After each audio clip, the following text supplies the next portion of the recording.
All right, I think I'm live this time.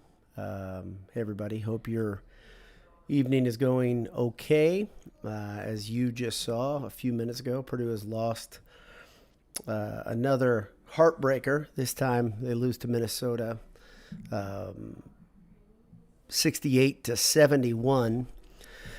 It's a little frustrating. It's more than a little frustrating. I was not happy. Um, I was not happy watching the end of that game just because, much like the Maryland game, they pushed the lead out to 5 and 7 points a couple times, but simply couldn't get the job done. I'll go through a couple just stats looking over. Of course, Travion Williams played great. He was 11 for 21. 24 points, 10 boards, another double-double for Trey. He was dominant, especially in the first half. Struggled a little bit in the second half, but it was because Minnesota was keeping guys packed in the lane. And we'll talk about why they were able to do that here in a second. Almost every time he got the ball in the post, he had two guys on him. Sometimes he had three. And it made things difficult for him. Also, Gillis fouled out on what looked like a pretty bad call, but that's kind of run of the mill in college basketball. I don't think that's anything we should get too excited about. Gillis had 5 points and 8 rebounds, and a couple of assists. Poor officiating is it's completely normal, right? It's what we've if you watch college basketball at all, it's what you've become very accustomed to. And if you haven't been paying much attention, I would argue. Um, Hunter had a very, very good game. 14 points, 3 assists, just one turnover. Ivy struggled. He showed some, like he does in most games, showed some flashes of brilliance, but it looks like Minnesota really tried to take him out of his game, and he played along with that. He took some pretty bad shots. He was 1 for 8 from the field, but he was taking 22, 23 footers early in the shot clock. That didn't make much sense to me. He ended up with 4 points. He had 4 assists. He looked good there, and I remarked that he really looked like a big time point guard for a couple minutes, but it didn't end up um, uh, leading Purdue to victory. Edey had a great game, and really, Minnesota struggled to stay in front of Purdue's bigs, especially when they were in a fair fight, if you will, when they were playing man to man or even just help defense, where a guy would drop in halfway. They really had a hard time keeping Edey and Williams corralled. But one big difference you notice when Edey's in the game, even when he's playing well on offense, is his inability to just grab the ball. He had a couple that just caromed off his hands, right? He doesn't have those hands that Williams does. He's a force. He's impossible to move when he's got position. He doesn't. I'll tell you what. He doesn't get any benefit from officials. He does not get calls. And that's tough to watch over and over. He was fouled pretty hard on one. I think his last bucket of the game was a dunk, and he was fouled by Robbins, Minnesota's big, and yeah. So I've got a couple thoughts. So I could let's see if I can go into anybody else here. Newman struggled. He had 5 points, 4 rebounds, couple assists, no turnovers, which was good. But he struggled again, 2 for 7. Sasha struggled mightily. He came off the bench, played 21 minutes, no points, 0 for 3 from the field. Really wasn't looking for a shot. But at the end, when it looked like the play was drawn up for him, he couldn't get any space and couldn't get a good look. I did it earlier in the season. I gave Painter and Shrewsbury a lot of credit after the Michigan State games and the Ohio State games for putting guys in the position to succeed, and they deserve that credit when they've earned it. Similarly, the players deserve credit when they've earned it, and I think it's okay to blame when the blame is earned. And what I would say tonight is that some of the problems that Purdue had versus Maryland reared their head again. Purdue had some real struggles in the half-court game down the stretch. The offense was notably similar to the way the Maryland game was played down the stretch, where it didn't look like Purdue knew what they were doing. The sets didn't make much sense. They didn't seem to get guys into position to score. There wasn't a ton of screening happening. It was just guys trying to make something happen one-on-one, whether it was Travion trying to beat a double or triple a team, or I think they even had that. They had one look where Ivy came down, gave it to Hunter, gave it back to Ivy, and then he started to run the offense. And then he hit Gillis in the corner. That was probably with 3 or 4 minutes left, and Gillis hit the 3. Gillis continues to be very steady and solid. It's great for the program, great for the team that he's that way. But a lot of weaknesses showed up in this game, and there are. So Terra Firma 89 says, I thought T will force some things late. PU Fall Cities. Okay, so how you doing? Good. I'm glad you're here. And I talked about that early when I first got on. I think the problem was Trey was trying to make something happen. I think that it was by design. I think they really wanted the offense to go through him at the end. And he was getting double and triple teamed. And I didn't really address this, though. And the main reason he was getting double and triple teamed was Purdue's horrible three-point shooting. They were 11%, just under 12%, 11.8 from 3 on the night, 2 of 17. One of those threes was Gillis in the closing minutes, and the other one was Newman, I think, in the first half. You're going to lose a lot of games in the modern era, especially the way Purdue plays offense, when you can only hit 12% of your three-pointers. And I think that's kind of the biggest thing. There are some givens in college basketball, and there are some things that thanks again for the question. Appreciate it. And there are some things that you don't expect that happen. That one of the things that you should expect to happen when you come into a college basketball game is you should expect the officials to be bad, especially when it's Bo Borowski. He's not a good official. He's not a consistent official. He was allowing Edey and Williams to just get beat on, flat out just get beaten up. And that's not abnormal. I don't know why I get so excited and bothered by it, because it's the same thing over and over. My dad a couple years ago said he hates college basketball because of this, because the officials are so important to the complexion of the game down the stretch. So that's one thing that I shouldn't be excited or bothered by it happening, but I was, and I was angry about it. The walk they called on Williams was pivotal, and it wasn't real. He didn't shuffle his feet after he stopped his dribble. That was a horrible call. And he was roughed up before that, and they didn't call it. Listening to Hummel and the other guy call the game, and they were looking for the foul. If you watch that again, watch what Minnesota's Robbins does with his shoulder to address Williams. And I can tell you that is not the way the rule book allows you to play defense in the blocks. He came up and just straight up put his shoulder into Williams' back. That's a foul. And then he fouled him again when Williams went up for the shot. College basketball, it allows contact, right? So that's something we should all get over. Everybody should get over. Yeah, exactly. Terra Firma again says, you'd think be used to it after Hammonds and Haas. Yeah, we should all be very used to officials calling games this way against Purdue bigs. We just should.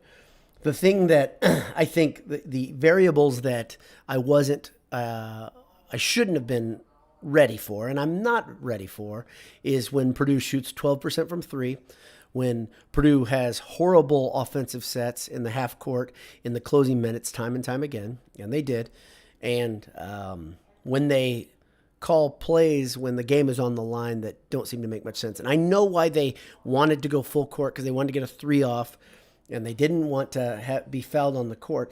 But to me, that play is just a prayer. And I talked to people on Twitter tonight, and you can argue with me. I don't care. I'm 45 years old. I can remember 2 full court passes in college basketball that were successful. I've watched a lot of college basketball. So that to me tells me that is a very low percentage play. The problem with that is maybe not that play. The play is a bad call. But on top of that, it's what led up to that play, just like in the Maryland game that caused Purdue to lose. Not that play. If your back's against the wall and you're in the corner and you have to make a stupid full court pass, you probably did some things to earn that. And that's the problem, really. The coaches did it by not calling good half court sets. period. The players did it by not executing very well. Sasha Stefanovic is still not shooting the way we thought he was. That's kind of unexpected. I think he'll get into his groove soon. I'm confident he will. I'm waiting for him to come out. But I want you guys to think about something. If you watched his presser this week, his 10-minute presser, he talked about he was in isolation for 10 days. And that means he didn't play basketball at all for 10 days.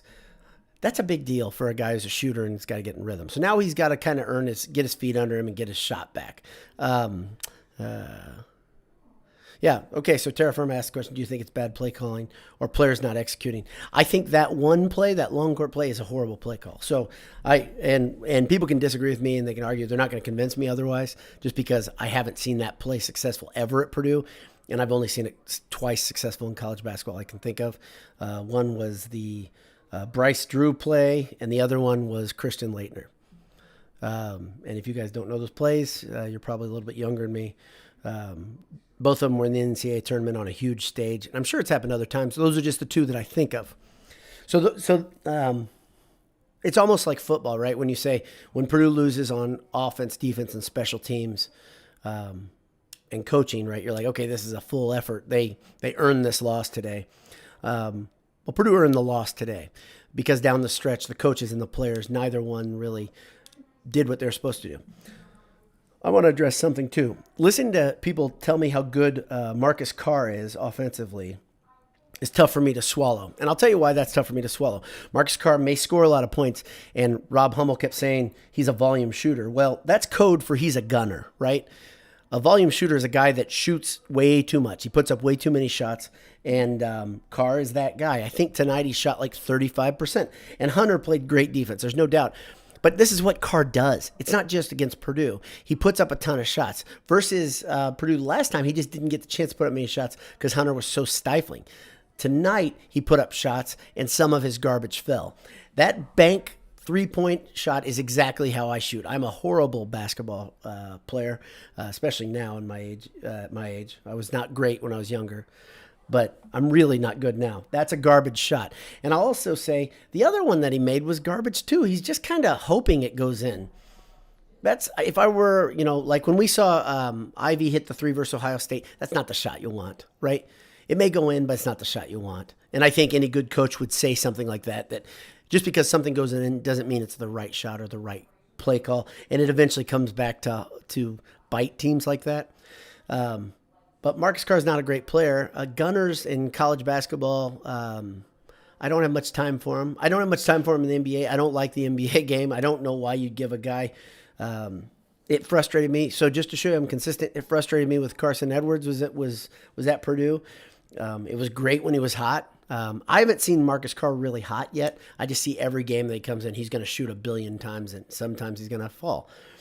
I'll give a guy like Ivy a little more leeway because he's a freshman, right?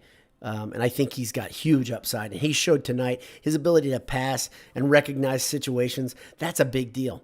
And when you can start doing that, you don't have to be a high-volume shooter because, number one, if you're a high-volume shooter, one thing you say to me every time a guy does that is he says, I don't trust my teammates. Sometimes you don't have teams around you that earn trust, right? And so maybe that's it. Maybe that's it with Carr. I know that was the case with Edwards at times, his junior year, right? But it's not a good thing for a team when a guy just doesn't trust his teammates. Let's see. Okay. Yeah, thank you. Nicole Hoing says, sorry about your last name if I mispronounced it. So glad you said that about Marcus Carr because I thought the same thing. That three-pointer at the end went in on a hope and a prayer, not talent. He's a talented athlete, okay? Like he's a good athlete, Nicole. I believe that. But that was not a shooter's touch at all. That's junk. And I'm kind of an expert at that as a bad shooter who's played a lot of basketball. I was relatively athletic when I was young. I think Jay could vouch for that. Jay Money from the site and a couple other people that might be watching. But I was never a very good shooter. And I shot probably too much. So situational awareness and being able to get rid of the ball and get to teammate, that means a lot. And Carr doesn't look for that, right? He is looking, especially in those last couple of possessions. One of the problems that Purdue has is they didn't understand that that's what Carr was going to do, but I think everybody else did. On Twitter and the play-by-play guys, they all knew Carr wanted the ball in his hands, and Carr was going to shoot the ball. Regardless if it was a good or a bad shot, he was going to do it. Those last couple possessions, he made shots, but sorry. That really doesn't matter. Purdue lost the game. Regardless of how it is, it's frustrating because they were up by 5 and 7 points over and over again. It's tough to do that. Purdue stole the Michigan State game. If you look at the probability charts, they stole the Michigan State game. They stole the second Ohio State game. Then the Maryland and the Minnesota games, they gave them away, if you go by the same way. Or Minnesota and Maryland really earned them. I don't feel that way right now as a fan. I don't feel super positive about it. Yeah. Thanks, Nicole. She says she agrees he's a good athlete, but some of those shots feel so much like luck. Whenever you bank in a three from straight on, I'd say that's probably luck, right?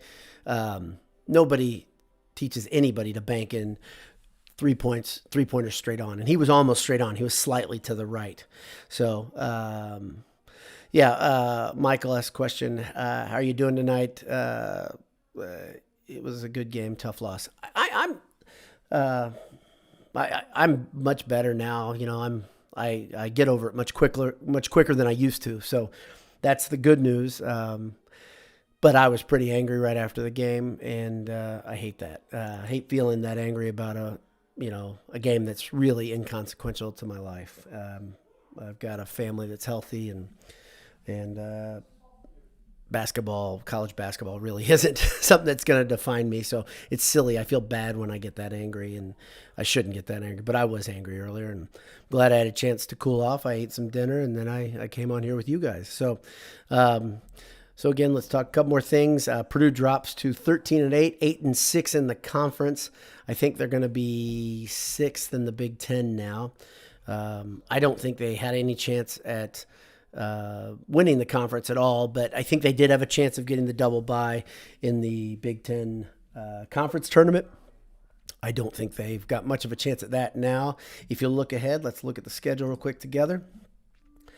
Purdue next will play Michigan State, I always believe they're still going to flip a switch and turn into real Michigan State, even though they haven't shown much of that this year. They look pretty bad every time I play, but every time they play and every time I watch them.